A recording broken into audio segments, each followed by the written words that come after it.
নমস্কার, আপনারা দেখছেন নিউজ 7 দিন। আপনাদের সঙ্গে আমি তন্ময়।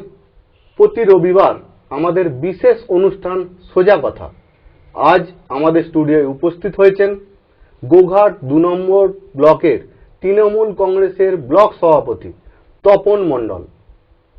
তপনবাবু নমস্কার। নমস্কার। আমরা প্রতি রবিবার এই সোজা কথা নিয়ে আসি। আজ আপনাকে আমাদের স্টুডিওয় পেয়েছি।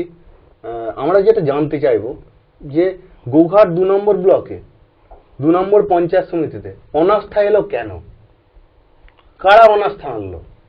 সবাই তো তৃণমূল কংগ্রেসের। সকলেই জানেন আপনারা যে এটা কয়েকজন সদস্য দীর্ঘ কয়েকদিন ধরেই পঞ্চায়েত সমিতির সভাপতি আমি ছিলাম, যে আমার বিরুদ্ধে অনাস্থা প্রস্তাব ওনারা জমা দিয়েছিলেন। পরবর্তী ক্ষেত্রে দল থেকে ডেকে সে অনাস্থা প্রস্তাবে যাতে সদস্যরা গরহাজির থাকে সে নির্দেশও দিয়েছিলেন, কিন্তু সেই সদস্যরা মানেননি। এর মধ্যে অনেক জল ঘোলা হয়েছে। হওয়ার পর অবশেষে 19 তারিখে, গত 19শে ডিসেম্বর ছিল, অনাস্থা প্রস্তাবের ডেট ছিল। সে অনাস্থা প্রস্তাবের ডেটে যারা দলের নির্দেশ মান্যতা দিয়েছে তারা গরহাজির ছিল।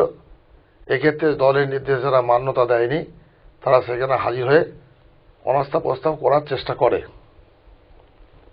কতজন অনাস্থা প্রস্তাবে উপস্থিত ছিল? আমরা যেটা দেখতে পেয়েছি 14 জন উপস্থিত ছিল, কিন্তু হাজির থাকেনি কতজন? বিষয়টা এমন জায়গায় পড়েছিল যে আমি যখন দেখলাম যে বারবার এই পঞ্চায়েত সমিতির একটা অংশ সর্বোপরি তৃণমূল কংগ্রেসের মাননীয় মুখ্যমন্ত্রী মমতা ব্যানার্জির যে সরকারের যে উন্নয়নের কার্যকলাপ তার গতিকে বন্ধ করার জন্যে, রুদ্ধ করার জন্যে কিছু সদস্য বারবার এই পঞ্চায়েত সমিতির উপরে আঘাত হানতে চেষ্টা করে।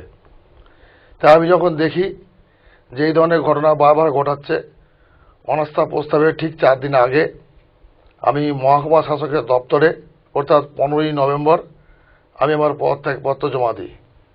আমি দেখতে পাই যে ক্ষেত্রে নিজেদের মধ্যে একটা একই দলের কর্মী তারা যদি বারবার উন্নয়নকে স্তব্ধ করার চেষ্টা করে, ওর থেকে আমার নিজে সরে যাওয়া উচিত বলে আমি মনে করেছিলাম। তাই অনাস্থা দিনে ভোটাভুটি আর হয়নি, কারণ অনাস্থা দিনেই আমার পদত্যাগপত্র মাননীয় মহকুমা শাসক গ্রহণ করেন। আমি পদত্যাগপত্র সেখানে জমা দেওয়ার পরে 15 তারিখে জমা দেওয়ার পরে 19 তারিখে আমার পদত্যাগপত্র জমা গৃহীত হয়েছে। তার জন্য অনাস্থা সেখানে সম্পূর্ণভাবে বাতিল হয়ে গেছে। ভোটাভুটির কোনো প্রশ্ন হয়নি। আমি নিজে থেকেই সেই জায়গা থেকে সরে এসেছি। যারা অনাস্থা ডেকেছে তারা যদি ভাবে তারা থাকলে পঞ্চায়েত সমিতির উন্নয়ন ভালোভাবে হবে, আমি মনে করি আমি একজন তৃণমূল কংগ্রেসের অনুগত সৈনিক এবং একজন একনিষ্ঠ কর্মী। আমার দলের প্রতি দায়বদ্ধতা আছে। মমতা ব্যানার্জির প্রতি আমার আনুগত্য, তার নিষ্ঠা, তার সততা, তার উন্নয়নই একমাত্র আমার ভরসা। সেই ভরসাকে পাথেয় করে আমি এই পদত্যাগপত্র এসডিএম ম্যাডামকে আমি দিয়েছিলাম এবং সেটা গৃহীত হয়েছে। আপনারা কি পদত্যাগ করার জন্য দল থেকে চাপ দেওয়া হয়েছিল? কোনো নির্দেশ এসেছিল আপনার কাছে?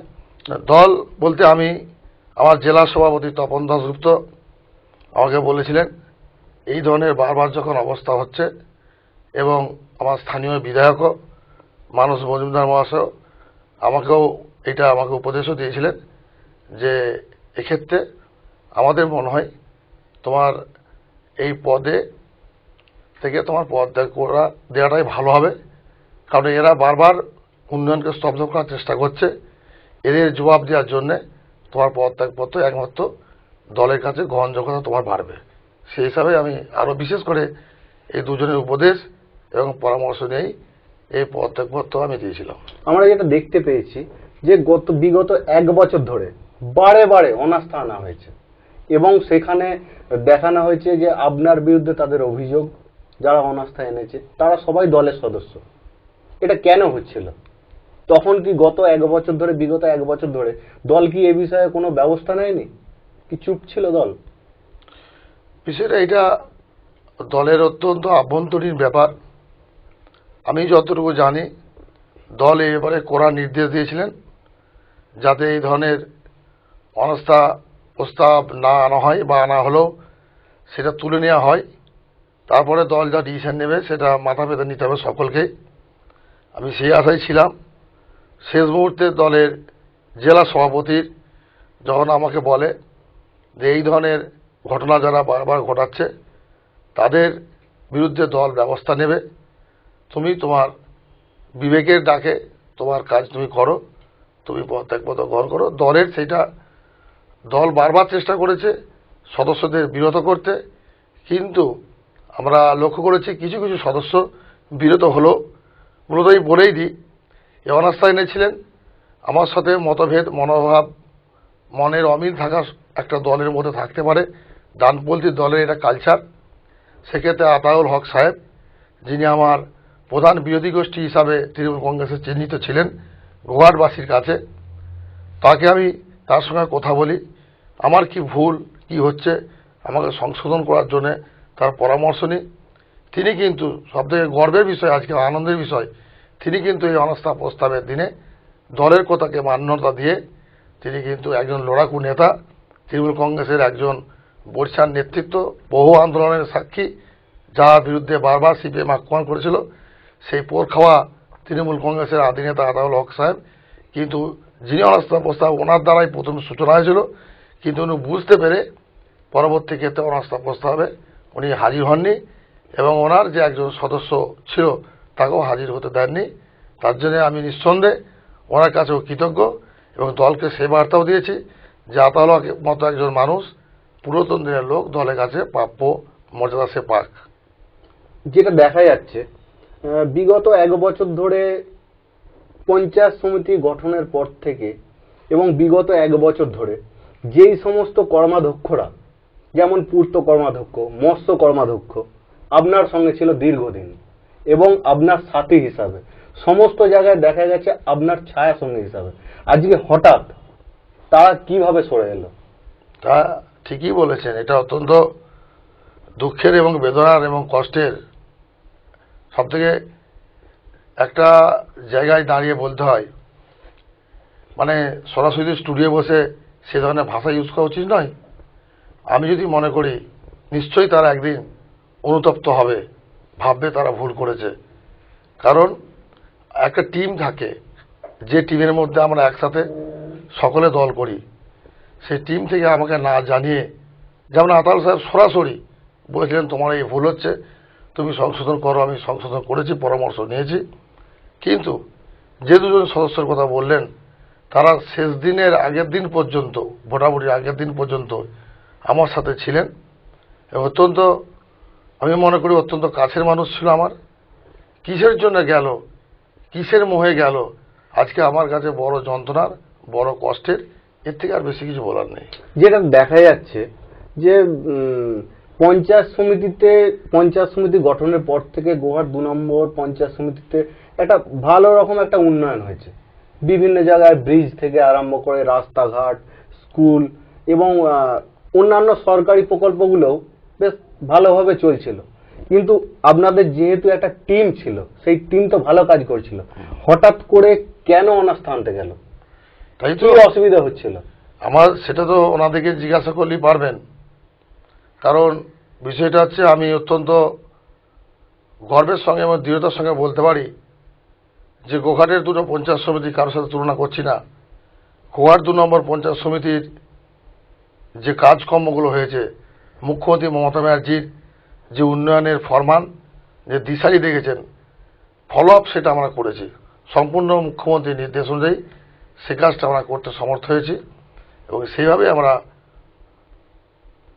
ওই কাজটাকে সম্পন্ন করেছি।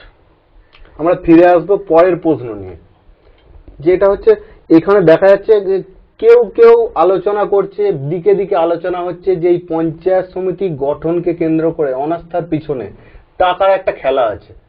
আমরা ফিরে আসছি সোজা কথা নিয়ে একটা ছোট্ট বিজ্ঞাপনী বিরতির পর। সেট টপ বক্স সকল টিভি গ্রাহকদের উদ্দেশ্যে জানানো যাচ্ছে যে ট্রাইয়ের নির্দেশে আগামী 1 জানুয়ারি 2017 তারিখ থেকে ফেজ 4 এলাকায় ডিজিটাল সিগন্যাল বাধ্যতামূলক হচ্ছে।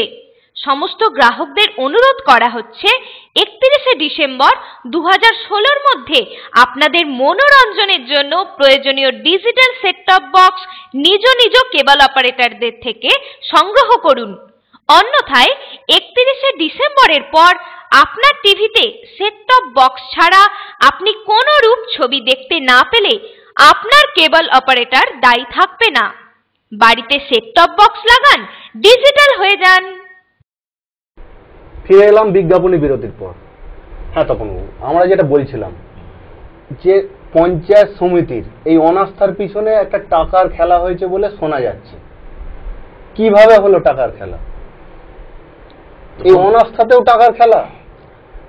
এটাই অত্যন্ত একটা মজার বিষয় এবং বিস্ময়েরও ব্যাপার। আপনারা সাংবাদিকতা করেন, নিশ্চয়ই যখন এই ঘটনা আপনাদের কানে এসছে তার অন্তত পক্ষে আপনারা যেহেতু আপনাদের যে তদন্ত হিসাবে দেখেই আপনারা একটা চিন্তাভাবনা করেছেন বা প্রশ্ন করেছেন, কিছুটা অবশ্যই প্রায় সবটাই সত্যি কথা। কারণ একটা আমার যতটুকু ধারণা বা শোনা কথা যে একটা ব্যাপক পরিমাণে টাকা পয়সার লেনদেন করে তবে মেম্বার থেকে ভাগানার বা ঘোড়া কেনাবেচার খেলা হয়েছে। এখানে অনেক মেম্বারও সদস্য সরাসরি আমাকে বলেছে যে এই ধরনের আমার কাছে এই অফার দিয়েছে। কেমন অফারটা কেমন ছিল? যে যেমন মেম্বার, যার যেমন দর, কাউকে 1 লক্ষ টাকা, কাউকে 2 লক্ষ, কাউকে 5 লক্ষ টাকার অফার দিয়েছে। এমন মেম্বারও ছিল গ্রহণও করেছিল, কিন্তু বিবেকের তাড়নায় সেই টাকা সে রিটার্নও করেছে। আর কিছু মেম্বার হয়তো টাকার কাছে বিকিয়ে গেছে। সব মিলিয়ে বলতে তো দ্বিধা নেই এখানে আমার কাছে কোনো প্রমাণ নেই। কোটি পেরিয়ে যাবে। তা আমার যা একটা আলোচনা সবাই শুনছিলাম কিছু মানুষের বক্তব্য যে প্রায় ছুঁই হয়ে যাবে এই ধরনের, কোটি না পেরোলেও ছুঁই হয়ে যাবে এই ধরনের একটা টাকার খেলা ঘটেছে। সবই শোনা কথা। এ কথার টাকা ছাড়াও কি সম্পত্তি কিনে দেয়া, এই সমস্ত কিছু অভিযোগ ছিল। এগুলো পরবর্তী ক্ষেত্রে নিশ্চয়ই আপনারাও দেখবেন, আমরাও খোঁজ খবর নেবো, প্রমাণ পাওয়া যাবে। সবটাই তো লোকের মুখে শোনা কথা, 2-1 মেম্বারের কাছ থেকে শোনা কথা। সত্য তো নিশ্চয়ই একটা যখন খবর বাজারে উঠে। তাছাড়া এমনি কোনো ব্যক্তিগত কারণ দেখি আমার সাথে প্রত্যেকটা মেম্বারের অত্যন্ত সুসম্পর্ক ছিল বলে আমি মনে করি। এইটাই একমাত্র বিরাট বড় ফ্যাক্টর কাজ করেছে। অন্যান্য ফ্যাক্টর কী ছিল আমি জানি না। রাজনৈতিক রসায়ন থাকতে পারে, গ্রুপিজম থাকতে পারে, গোষ্ঠীদ্বন্দ্ব থাকতে পারে। সর্বশেষ মোক্ষম জায়গাটা এক্ষেত্রে আপনি যেটা অনুমান করেছেন বা আপনাদের কাছে যে খবর এসছে সেটার অন্তপক্ষে বেশ কিছুটা অংশ সত্য বলে আমি মনে করি। সত্য বলে মেনে নিচ্ছেন টাকার খেলা তপনবাবু, কিন্তু এইখানে একটা প্রশ্ন চিহ্ন দেখা দিয়েছে, যেটা হচ্ছে এই যে গোঘাট 2 নম্বর পঞ্চায়েত সমিতির যে অনাস্থা, এই অনাস্থা যে হচ্ছে প্রায় 1 বছর ধরে 3 বার প্রায় দেখা গেছে যে অনাস্থা আসতে চলেছে। প্রতিবারই একটু মুখ থুবড়ে পড়েছে। কিন্তু এবারে পঞ্চায়েত সমিতির সভাপতি ছিলেন তপনবাবু, তিনি আরামবাগ মহকুমা শাসকের কাছে পদত্যাগ করেছিলেন। পদত্যাগপত্র গৃহীত হয়েছে 19শে ডিসেম্বর। স্বভাবতই অনাস্থা ভেঙে যায়। কিন্তু এই যে অনাস্থা, এখানে কি বিধায়ক, জেলা সভাপতি ওনারা কি জানতেন? জেলা সভাপতি কি জানতেন যে এইখানে টাকার খেলা চলেছে অনাস্থাকে কেন্দ্র করে? এটা তো সহজে নেতৃত্বদের অনুমানের মধ্যেই পড়ে। আমি সঠিক জানি না উনি জানতেন কিনা। আশা করি সেই রিপোর্ট দলগতভাবে, আমি যেহেতু ব্লক সভাপতি আছি, আমি বিভিন্ন মাধ্যম কাজে লাগিয়ে পূর্ণাঙ্গ আমাকে জেলা সভাপতি বলেছেন যে পূর্ণাঙ্গ রিপোর্টের পিছনে কী খেলা কাজ করেছে আমাকে আগামী 15 দিনের মধ্যে আমাকে জেলার সভাপতির কাছে জমা দিতে হবে। কারণ এর সম্পূর্ণ তদন্ত সাপেক্ষে নিরপেক্ষ দৃষ্টিতে সেটা আমি অ্যাজ এ ব্লক সভাপতি তৃণমূল কংগ্রেসের, সেটা আমি জেলা সভাপতিকে রিপোর্ট দেবো। আপনার কর্মাধ্যক্ষ ছিল পূর্ত কর্মাধ্যক্ষ, কিন্তু দেখা গেল ওই পঞ্চায়েত সমিতির পূর্ত কর্মাধ্যক্ষ পুরোপুরি পাল্টে খেয়েছেন। এটা কেন? তা প্রথমেই বলেছি এটাই তো সব থেকে মানে দুঃখের এবং যন্ত্রণার ব্যাপার, যে বলতেই হয় যে পূর্তকার মধ্যকাকে আমি ভাইয়ের মতো স্নেহ করে বুকে করে আগলে রেখে একটা পঞ্চায়েত সমিতির সব কাজ দুজনে একসাথে ছাড়া করতাম না, হঠাৎ করে আমাকে ভোটাক করে বুঝতে দিল না একদিনের ভোটাভুটি একদিন আগে কি করে যে সে পাল্টি খেলো, সেটা আমার কাছেও খুব কোটি টাকার প্রশ্ন। নিশ্চয়ই তার সাথে আমার দেখা হবে, সম্পর্ক আমি কারোর সাথে খারাপ করব না। আমি যদি আমাকে ভোটাক করে বুঝতে দিত বা বলতো যে তোমার এই কাজটা, যেমন আতাউল হক সাহেব যারা আমার বিরোধী ছিল বলে গণ্য ছিল, তারা সরাসরি যেমন আমাকে বলেছে তোমার এই কাজটা খারাপ, আমি সংশোধন করেছি, তারা বুঝতে পেরেছে, তারা ফিরে এসছে। যে সামনে ছিল সে যখন খারাপ কাজ আমার খুঁজে না পায়নি বা আমাকে কোনো কথা না বলে এই একটা দিন দুটো দিন আগে এইভাবে চলে যাওয়া পাল্টি খাওয়াটা, এটা আমার কাছে অত্যন্ত বিস্ময়ের এবং বেদনার, অবশ্যই বেদনার। এছাড়া কি বলবো, বিশেষ তো কিছু বলার নেই, রাজনৈতিক ব্যাপার, এক্ষেত্রে আমরা জানি অনেক কিছুই ঘটে, কিন্তু এইভাবে কাছে থেকে এইভাবে যে সরে যাবে এটা আমারও কল্পনার অতীত ছিল, এবং এইটাই আমার কাছে সব থেকে দুঃখের এবং যন্ত্রণারও বটে। আপনি ছিলেন তৃণমূল কংগ্রেসের ব্লক সভাপতি গোঘাট 2 এবং পঞ্চায়েত সমিতির গোঘাট 2 ব্লক সভাপতি, দুটো দায়িত্ব সামলাচ্ছিলেন। এখন আপনি আছেন প্রাক্তন পঞ্চায়েত সমিতি সভাপতি, অন্যদিকে গোঘাট 2 নম্বর ব্লকের তৃণমূল কংগ্রেসের সভাপতি। এখন একটা জায়গা থেকে যখন একটা ধাক্কা পেলেন, তখন এই যে ব্লক সামলাতে এখানে কি বেগ পেতে হবে আপনাকে, না আপনি সংগঠনটা আরো ভালো করে চালাতে পারবেন? নিঃসন্দেহে আমি অনেকটা ফি হলাম, কারণ একটা জায়গায় তো ঠিক দল প্রাথমিকভাবে আলোচনা করেছিল যখন একই ব্যক্তি দুটো পদে থাকা। আমিও বলেছিলাম জেলা সভাপতিকে যে পঞ্চায়েত সমিতির পাশাপাশি ব্লক সভাপতি চালানো কষ্ট হচ্ছে, সময়ের একটা অভাব দেখা দিচ্ছে। তখনই সিদ্ধান্ত নেয় যে তাহলে অপোজিট যে গোষ্ঠী আছে দলের চিহ্নিত, যেটা বলা হয় ডানপন্থী দলের লবি একটা আছে, সকলেই মমতা ব্যানার্জি আদর্শে বিশ্বাসী, সেই দিকে ব্লক সমিতিটা যাক, তাতে আমি কোনো আপত্তি করিনি। ঠিক আছে, আমি তাহলে পঞ্চায়েত সমিতি নিই, বাকি সময়টা কাটাই, উন্নয়নের মধ্যে দিয়ে চালাই। এটাই হয়েছিল ফর্মুলা। ব্লকটা কি দিতে চেয়েছিলেন? হ্যাঁ, ব্লক তো একদম সেটেল হয়ে গেছে।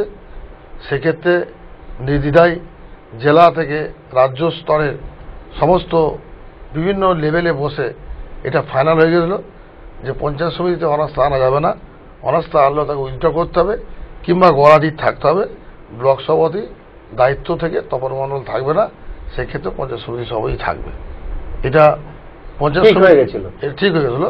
পঞ্চায়েত সমিতির ভোটাভুটির ফলাফল বা যে ভোটাভুটি হওয়ার আগে আমার পদ দেয়, তারপরে এটা বিবেচনা করা হবে, এটা বলা হয়েছিল। কিন্তু যেহেতু এই ধরনের দুঃখজনক ঘটনা ঘটেছে, আর দলও আর ব্লক সভাপতি আমাকেই চালিয়ে যেতে বলেছে, ব্লকের কাজও আমাকে করে যেতে নির্দেশ দিয়েছেন, সেই মতো আমি ব্লক সভাপতি আছি। এবং আগামী দিনে নিঃসন্দেহে এই ব্লকটা আমি অনেকটা সময় পাবো, কারণ সামনে পঞ্চায়েত ইলেকশন। আমি পঞ্চায়েত সমিতির সভাপতি থাকলাম কি থাকলাম না বড় কথা নয়, আমার দলের যে মূল উন্নয়নটা সেটা হওয়াটাই বড় কথা। যেই সভাপতির দায়িত্ব নিক, সেক্ষেত্রে আমার কোনো কিছু আপত্তি নেই, বলার নেই। যেভাবে যে গতিতে গোঘাট 2 নম্বর পঞ্চায়েত সমিতি চলছিল আমরা চালাচ্ছিলাম, আশা করি নতুন সভাপতি হওয়ার পর সেই গতিতেই চলবে। তাতে আমি পূর্ণ সহযোগিতা আমার হাত থাকবে, এবং সেক্ষেত্রে থাকতে, কারণ এই পঞ্চায়েত সমিতির সদস্যরা সবাই তৃণমূল কংগ্রেসের। ভুল বোঝাবুঝি দুঃখজনক ঘটনা ঘটতেই পারে, কিন্তু উন্নয়ন যাতে কোনো রকম স্তব্ধ না হয় বা থেমে থাকে। ক্ষতি হয়েছে, এই যে 1.5, 2 মাস, 3 মাস, 4 মাস, 1 বছর যাবৎ বারবার একজন মানুষকে হেনস্থা করা, এইভাবে ঝামেলা ফেলা। ক্ষতিটা কার হয়েছে? ক্ষতিটা তো মানুষের। ক্ষতিটা মানুষের হয়েছে, দলের হয়েছে। মানুষ আজকে যে কংগ্রেস, যে তৃণমূল কংগ্রেস কত পরিশ্রম, নিষ্ঠা, সততা দিয়ে গায়ে রক্ত জল করে, যে মমতা ব্যানার্জি দিনের পর দিন আন্দোলন করে যে দলকে বুকে করে আগড়ে করে গড়ে তুলেছিলেন, আজকে সেই দলকে কিছু কিছু মানুষের যে চরিত্র, যে ভূমিকা, সেইটা আজকে সর্বত এলাকার মানুষের মনে প্রশ্ন জেগেছে। এরা সত্যি দিদির নিষ্ঠাকে, দিদির মর্যাদাকে এরা কিন্তু উপযুক্তভাবে সম্মান দিতে পারছে না। এটাই আজকে মানুষের কাছে বড় একটা প্রশ্নচিহ্ন উঠে গেছে। সেক্ষেত্রে দল নিশ্চয়ই আগামী দিনে আরও বেশি করে ভাববে কীভাবে গোঘাট 2 নম্বর পঞ্চায়েত সমিতিকে একটা জায়গায় আনা যায় এবং গোঘাট 2 নম্বর ব্লককে একটা জায়গায় আনা যায়। আমাদের বিজ্ঞাপনী বিরতির সময় হয়ে গেছে, কিন্তু একটা প্রশ্ন নিয়ে আমরা ফিরে আসবো বিজ্ঞাপনী বিরতির পর। যে প্রশ্নটা হচ্ছে যে নতুন সভাপতি পঞ্চায়েত সমিতি জয়েন করবে, তার আগে সহসভাপতির হাতে দায়িত্ব ছেড়ে দেওয়া হয়েছে, কিভাবে সামলাবে? ফিরছি একটা ছোট্ট বিজ্ঞাপনী বিরতির পর, দেখতে থাকুন নিউজ সাবদিন। সেট টপ বক্স সকল টিভি গ্রাহকদের উদ্দেশ্যে জানানো যাচ্ছে যে ট্রাইয়ের নির্দেশে আগামী 1 জানুয়ারি 2017 তারিখ থেকে ফেজ 4 এলাকায় ডিজিটাল সিগন্যাল বাধ্যতামূলক হচ্ছে। সমস্ত গ্রাহকদের অনুরোধ করা হচ্ছে 31 ডিসেম্বর 2016 মধ্যে আপনাদের মনোরঞ্জনের জন্য প্রয়োজনীয় ডিজিটাল সেট টপ বক্স নিজ নিজ কেবল অপারেটরদের থেকে সংগ্রহ করুন। অন্যথায় 31 ডিসেম্বরের পর আপনার টিভিতে সেট টপ বক্স ছাড়া আপনি কোনো রূপ ছবি দেখতে না পেলে আপনার কেবল অপারেটর দায়ী থাকবে না। বাড়িতে সেট টপ বক্স লাগান, ডিজিটাল হয়ে যান। আপনি কি নতুন গ্যাসের কানেকশন নিতে ইচ্ছুক? তাই আর দেরি না করে যোগাযোগ করুন অনেক প্রীতিজা ভারত গ্যাস গ্রামীণ বিতরক, গৌরহাটি, আরামবাগ, হুগলি। এখান থেকে গ্রাহকদের বাড়ি বাড়ি গ্যাস সিলিন্ডার সরবরাহ করা হয়। গ্যাসের ওভেন, লাইটার প্রভৃতি গ্যাসের যাবতীয় সরঞ্জাম এখানে পাবেন। গ্যাস বুকিং এর জন্য যোগাযোগ করুন এই নম্বরে 9007966123। আরো বিশদ জানতে যোগাযোগ করুন অনন্ত ভট্টাচার্য। অফিসিয়াল ফোন নম্বর 03211261207 এবং 9832847328। ফিরে এলাম বিজ্ঞাপনী বিরতির পর। আপনারা দেখছেন নিউজ সাবদিন। হ্যাঁ তপন বাবু, আমরা যেটা জানতে চাইছিলাম যে সহসভাপতির হাতে দায়িত্বভার তুলে দেওয়া হয়েছে, সভাপতি এখন গঠন হয়নি। শোনা যাচ্ছে আগামী 6 জানুয়ারি নতুন সভাপতি গঠন হবে ভোটাভুটির মাধ্যমে। সহসভাপতি এই কদিন কিভাবে কাজ চালাবেন এবং এখানে কি আপনার সঙ্গে কোনো মতানৈক্য সৃষ্টি হবে? আর নতুন যে সভাপতি যে হবেন কাকে চাইছেন? এখন সহসভাপতি অত্যন্ত ভালো মানুষ, যিনি সভাপতির দায়িত্ব গত 21 তারিখে দায়িত্বভার নিয়েছেন। তারপর ঠিকই বলেছেন উনি সামলাতে পারবেন, কিন্তু পরবর্তী ক্ষেত্রে আগামী 6 জানুয়ারি যেটা বলছেন নতুন সভাপতি নির্বাচনের জন্য মহকুমা শাসকের অফিস থেকে সমস্ত সদস্যদের কাছে নোটিশ গেছে। ইলেকশন প্রসিডিওরে বা সদস্যরা একত্রিতভাবে যাকে সমর্থন করবে সেই সভাপতি দায়িত্বভার গ্রহণ করবে। যেহেতু একটা নিজেদের সদস্যদের মধ্যে টানাপোড়েন চলছে, আমার মনে হয় দল সম্পূর্ণভাবে এবারে সজাগ দৃষ্টি রেখেছে। আমার যতটুকু আভাস, যেই সভাপতি হোক ভোটাভুটি দল করতে দেবে না। দলের রাজ্য নেতৃত্ব সিলেক্টেড, হ্যাঁ সেটাই আমার কাছে এখন পর্যন্ত খবর। দলের রাজ্য নেতৃত্ব, জেলা নেতৃত্ব, স্থানীয় বিধায়কের সাথে আমি কথা বলে যতটুকু জানতে পেরেছি, এখন পর্যন্ত যেটা আমি জানতে পেরেছি আজ পর্যন্ত, যে দল সিদ্ধান্ত নেবে কে সভাপতি আছে হবে, যে যত টাকা পয়সায় খরচা করুক, যেভাবেই চলুক, দল কিন্তু একটা দিকে কঠোর এই ব্যাপারে। এরপর আর কোনো রকমভাবে এই পঞ্চায়েত সমিতি নিয়ে খামখেয়ালি করা চলবে না। স্ট্রিক্ট ডিসিশন দল নেবে। আশা করছি সবাই, আমরা যেমন পঞ্চায়েত সমিতির সদস্যরা, গোঘাটবাসী, কামারপুকুরবাসী, সমগ্র আরামবাগ সাব ডিভিশন তথা হুগলি জেলার মানুষও তাকিয়ে আছে এই গোঘাট 2 নম্বর পঞ্চায়েত সমিতির পরবর্তী সভাপতি কি হয়, কীভাবে হয়। সেক্ষেত্রে আমাদেরও একটাই বার্তা দলকে জানিয়েছি, যেই হোক, আমি পদত্যাগ করেছি সেটা বড় কথা নয়, আমি তো আর সেদিকে যাচ্ছি না। যে হবে সেও একজন স্বচ্ছ ভাবমূর্তির লোক হোক এবং যার একটা গ্রহণযোগ্যতা আছে মানুষের কাছে, সেও একজন মানুষ সভাপতি হিসাবে এই চেয়ারে বসুক। কামারপুকুরের মতো যেখানে ব্লক অফিস, সেই জায়গায় একজন ভালো মানুষ সেখানে বসুক, সেটা আমি দলকে প্রস্তাব জানিয়েছি। দলও সেটা বলেছে, স্থানীয় বিধায়ক সমেত জেলা সভাপতি সমেত রাজ্য নেতৃত্বও বলেছে যে সেটা আমরা সেভাবে ঠিক করার দিকে আগাচ্ছি। যেখানে কামারপুকুরের মতো একটা জায়গা, রামকৃষ্ণ মঠ ও মিশন কামারপুকুর, সেখানে কামারপুকুরের অন্যান্য মহারাজদের সঙ্গে, অধ্যক্ষ মহারাজ থেকে আরম্ভ করে অন্যান্য মহারাজদের সঙ্গে আপনার সম্পর্ক খুবই গভীর ছিল, খুবই ভালো সম্পর্ক ছিল। নতুন যিনি সভাপতি হবেন তিনি কি এই সম্পর্ক রাখতে পারবেন? যেখানে মুখ্যমন্ত্রী মমতা বন্দ্যোপাধ্যায়, মুখ্যমন্ত্রীর সঙ্গে রামকৃষ্ণ মঠ ও মিশনের খুবই ভালো সম্পর্ক, সেখানে নতুন সভাপতি। দেখুন, বিষয়টা সম্পূর্ণ আলাদা। কারণ ঠিকই প্রশ্নটা একটা দিকে ঠিকই আছে, কারণ আমি কামারপুকুর রামকৃষ্ণ মিশন স্কুলের প্রাক্তন ছাত্র ছিলাম। তা আমার প্রথম থেকে আমার মিশনের প্রতি একটা মিশনের আদর্শ নিষ্ঠা টান আছে। সেক্ষেত্রে আমি সভাপতির চেয়ারে বসেছি বলেই আমার মিশনের সঙ্গে যে সম্পর্ক তার যে একটা গভীরতা আছে তা নয়। বারবারই আজকেও আমি সভাপতি নেই, তা সত্ত্বেও আমার কাছে রামকৃষ্ণ দেব ঠাকুর শ্রীরামকৃষ্ণ, মা সারদা, স্বামী বিবেকানন্দ আমার কাছে সবসময় চির প্রণম্য, চির নমস্য। তাদের আশীর্বাদ নেই আমি চলি। এবং যেহেতু আমার সামনেই ঠাকুরের জন্মস্থান আমার কামারপুকুরে, আমি মন্দিরে সময় পেলেই যাতায়াত শুরু করি। এখন আরও বেশি করে সময় পাবো, আরও বেশি করে যাব। মহারাজের সঙ্গে আমার সম্পর্ক অত্যন্ত ঘনিষ্ঠ ছিল, থাকবে। যিনি মহারাজে থাকুন, এইটা আমার নিজের একটা আদর্শ। রাজনৈতিক জীবনের বাইরে এটা আমার ব্যক্তিগত একটা জীবন, যেটা আমি গেলে একটা নির্দিষ্ট পরম মনের একটা আধ্যাত্মিক শান্তি, মনের মধ্যে একটা স্পিরিট আমি পাই এবং নিজেকে অনেক বেশি করে আরও আগামী দিনে কাজের যে অনুপ্রেরণা সেখান থেকে আমি রামকৃষ্ণ মিশন ও মঠ থেকে পেয়ে থাকি। এটা আমার থাকবে। যিনি সভাপতি হবেন তার সেটা ব্যক্তিগত অভিরুচি। এক্ষেত্রে রাজনীতির সঙ্গে কামারপুকুর মঠ মিশনের কোনো মহারাজ বা কোনো পীঠস্থানের কোনো যোগাযোগ সম্পর্ক নেই। যিনি যোগাযোগ রাখেন, যে ভক্ত হবে তিনি রামকৃষ্ণ মঠ মিশনে যেতে পারবেন, এটাই আমার ধারণা। তপনবাবু, আর একটা প্রশ্ন, যে সমস্ত কর্মাধ্যক্ষ আপনার সময় ছিল তারা কি একই পদে থাকবে না রদবদল হতে পারে? দল সূত্রে কি খবর? দল সূত্রে খবর কর্মাধ্যক্ষের কোনো রদল বদল হওয়ার সম্ভাবনা নেই আমি যতটুকু জানি।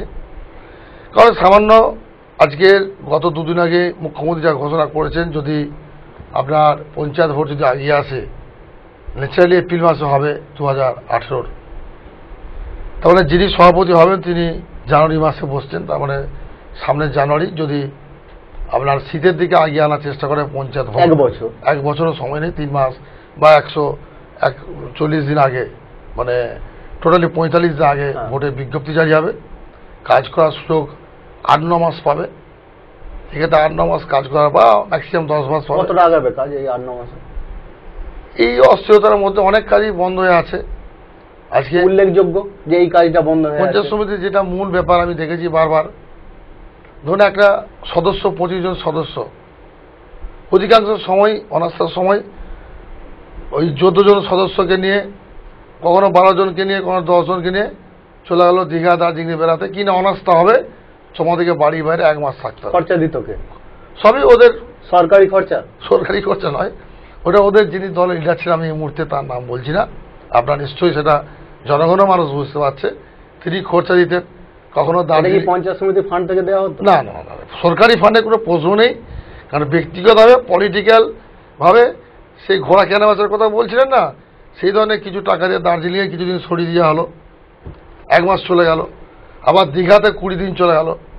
বারবার জেনারেল মিটিং ডাকার প্রস্তুতি করছি, সেই জেনারেল মিটিংয়েও হাজির হচ্ছে না কেউ। ডাকলেও আসছে না, তারা যেহেতু অনাস্থা, যদি আমাদেরকে নিয়ে চলে যায় আমরা সরিয়ে দিই। এই করে করে আজকে 3-4 মাস আমি পঞ্চায়েত সমিতির কোনো জেনারেল মিটিং ডাকতে পারিনি। শুধু কি বারে বারে হেনস্থা পঞ্চায়েত সমিতিকে করা হচ্ছে এবং মেম্বারদের সরিয়ে নিয়ে চলে যাওয়া হচ্ছে। এটা অত্যন্ত নোংরা রাজনীতি আজকের দিনে। যদি আমাকে পছন্দ নাই হয়, আপনি বাইরে থেকেই, কারোর বিরুদ্ধে কোনো সন্ত্রাস অত্যাচার হচ্ছে না, আপনি বাইরে থেকে বলুন সরাসরি যে আমি আপনাকে সভাপতি হিসেবে চাইছি না, অত্যন্ত গর্বিত মনে করব।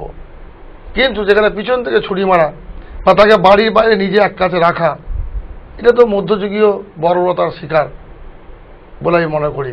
কালচার এটা ঠিক সুস্থ রাজনীতির কালচার নয় বলে মনে করি। এই মানসিকতা ত্যাগ করা উচিত। তাহলে আগামী দিনে যে নেত্রীর উন্নয়নের যে ডালি, যে নেত্রীর কঠোর পরিশ্রম, সততা, তাকে মর্যাদা দিতে তারা কখনোই পারবে না। যতই পঞ্চায়েত সমিতির চেয়ারে আসনে বসুক, এই নীতি তাদেরকে পাল্টাতে হবে।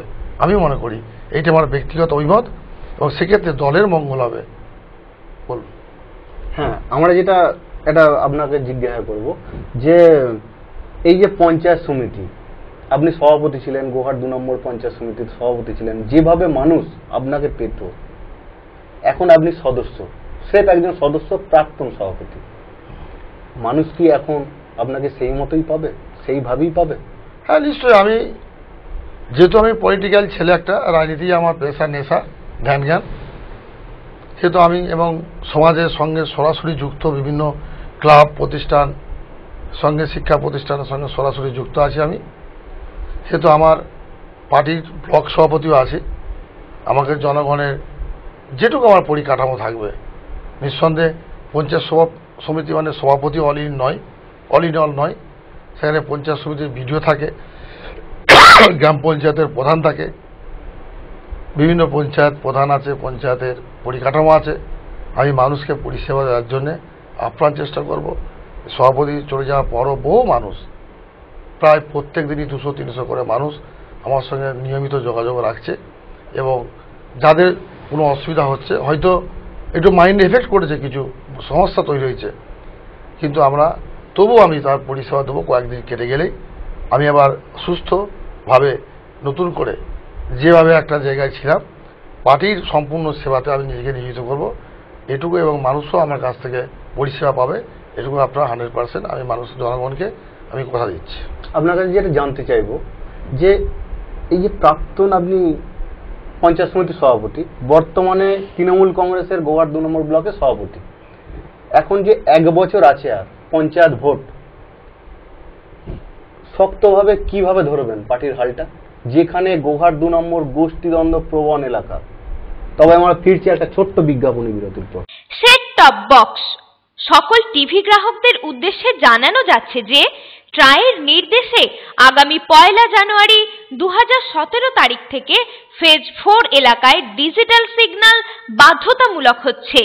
সমস্ত গ্রাহকদের অনুরোধ করা হচ্ছে 31 ডিসেম্বর 2016 মধ্যে আপনাদের মনোরঞ্জনের জন্য প্রয়োজনীয় ডিজিটাল সেট টপ বক্স নিজ নিজ কেবল অপারেটরদের থেকে সংগ্রহ করুন। অন্যথায় 31 ডিসেম্বরের পর আপনার টিভিতে সেট টপ বক্স ছাড়া আপনি কোনো রূপ ছবি দেখতে না পেলে আপনার কেবল অপারেটর দায়ী থাকবে না।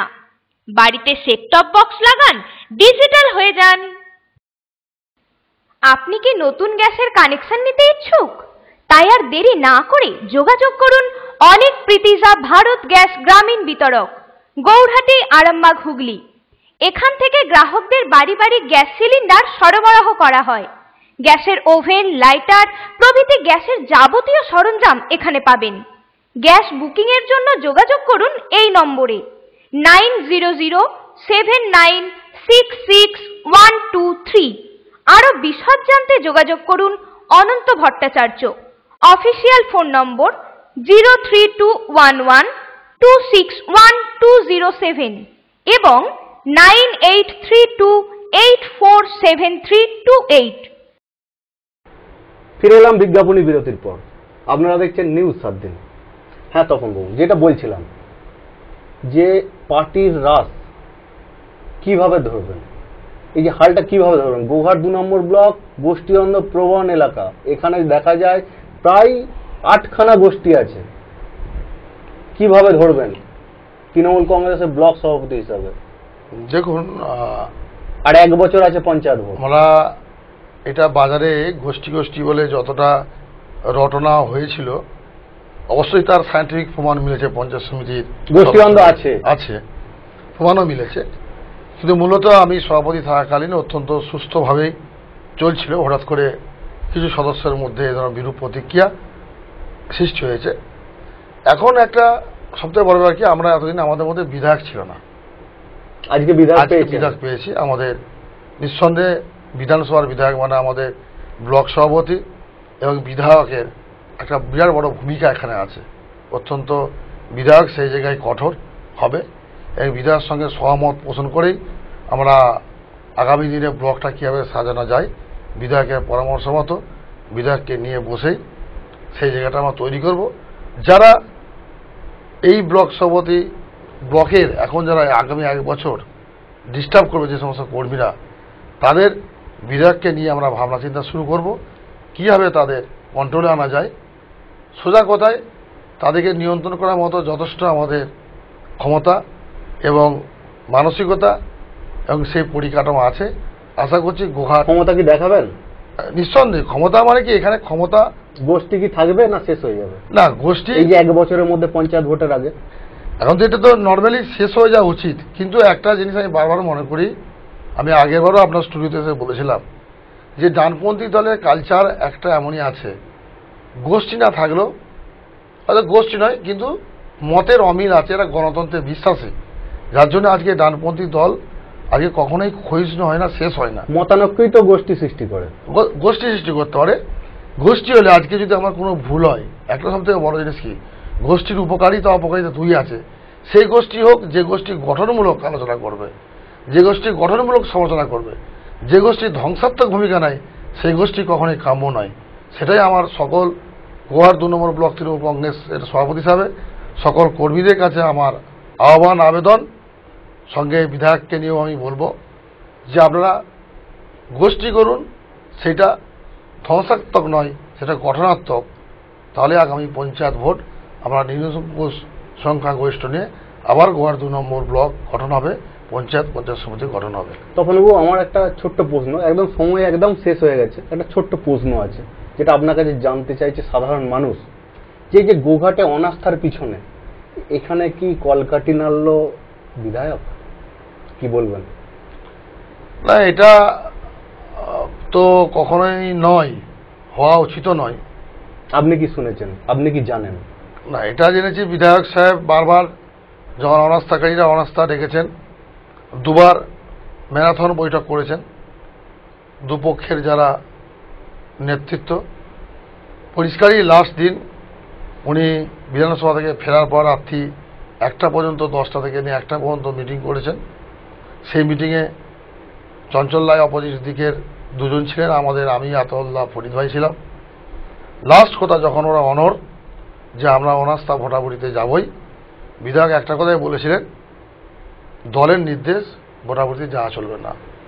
এরপরই আমরা দেখব বিধায়ক কি ভূমিকা নেয়। নিঃসন্দেহে মানুষ যে প্রশ্নটা আপনি করেছেন, সে প্রশ্নে 100% আমি বলছি বিধায়কের এখানে সম্পূর্ণ আমার প্রতি আস্থা বিধায়ক রেখেছিলেন।